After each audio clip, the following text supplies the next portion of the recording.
Welcome to part 6 of the Age of Jackson. Now we're going to talk about the rise of the Whig Party. The Age of Jackson is fostered in with the origins of the Democratic Party itself. The Democratic Republicans split. Those that supported Jackson formed the Democratic Party, the same Democratic Party that exists still today, and those that were opposed to him formed the National Democrats, who supported John Quincy Adams. Matter of fact, opponents of Jackson refer to him as an ass, and that's where the Democratic Party gets the donkey that it uses as its symbol still today. It was a party that was seen of the age, coming of the age of the common man, right? It's also going to be the scene of our first ever attempt at a presidential assassination in 1835.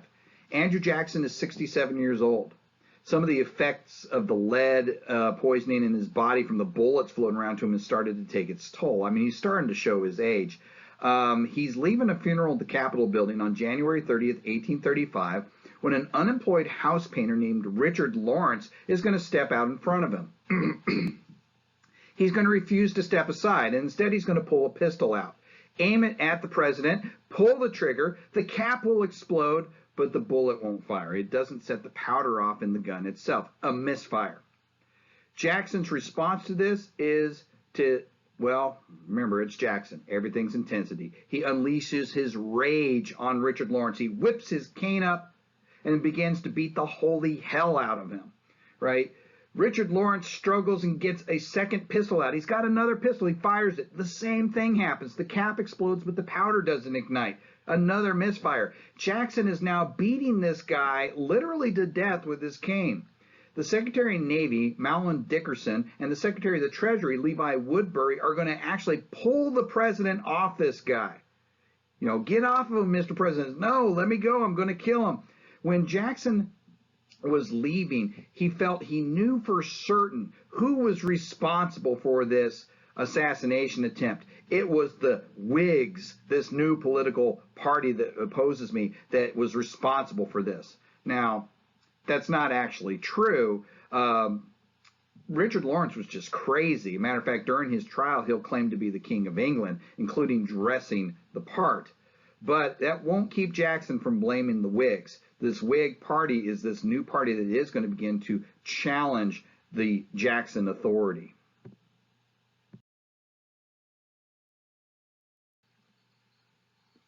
And the Whig Party can trace its origins to direct opposition to Jackson. That's what its entire founding was based on. A matter of fact, they referred to him as King Jackson, and that term Whig itself comes from the British parliamentarian political party, that Whig Party, which is kind of an anti-king party, right?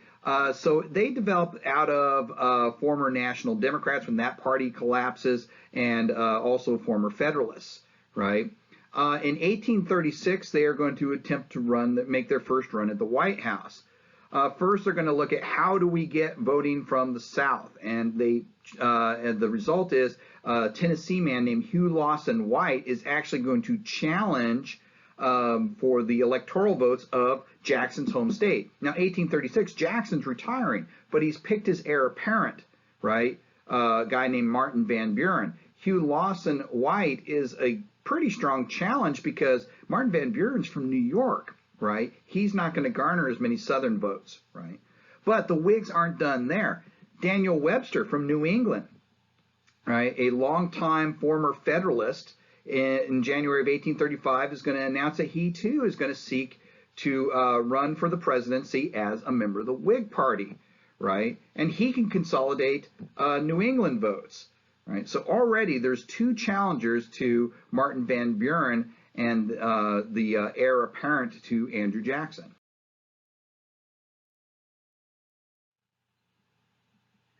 But the Whigs were not the only problem for Martin Van Buren and the Democratic Party. In the 1836 election, we're going to see the emergence of the first ever legitimate third party, the Anti-Masons. The Anti-Masons had developed around a single ideology, and that was the destruction of the Freemasons.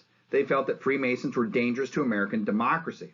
This was despite the fact that we had already had 3 American presidents who were Freemasons: George Washington, James Monroe, and of course the sitting president of the United States, Andrew Jackson.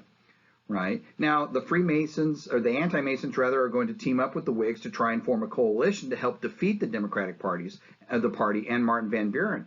But Martin Van Buren also had struggles within his own party itself in order to secure the nomination. Sure, he's Jackson's pick, but the Democratic Party is predominantly centered around the South, which means the issue of slavery is very important here. What is Martin Van Buren's record on this peculiar institution, right? What is his stance on slavery? He's from New York, right? In the North, remember, there is no slavery. We're becoming very sectionalized. Now, Martin Van Buren will counter this by saying, well, I believe that slavery and issues like that are all states' issues anyways, and each individual state must be able to determine it on its own. This is not going to keep John C. Calhoun from South Carolina from vying for that Democratic nomination. But when he notices, of course, that he's not going to get enough support to actually wrest it away from the Jackson man, Martin Van Buren, he will eventually back down, and Martin Van Buren will be the Democratic nominee.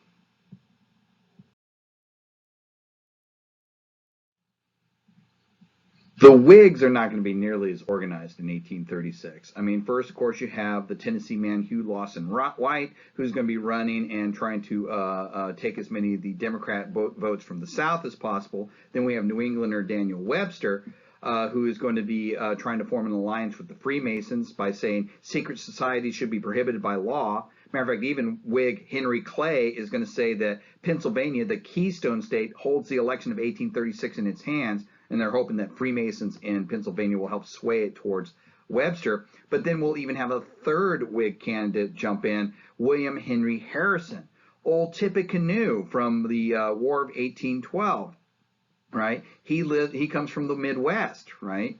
So you're going to have anti-Masons flock to him in his region, except for Webster's home state of Massachusetts, and you're going to have basically three candidates that are going to be grabbing electoral votes with no hope of getting a majority individually. So the hope of the Whigs in the 1836 election was not to have one of their candidates win, but to keep Martin Van Buren from getting a majority of the electoral votes and therefore throwing the presidential election into the House of Representatives and maybe then stealing it from there.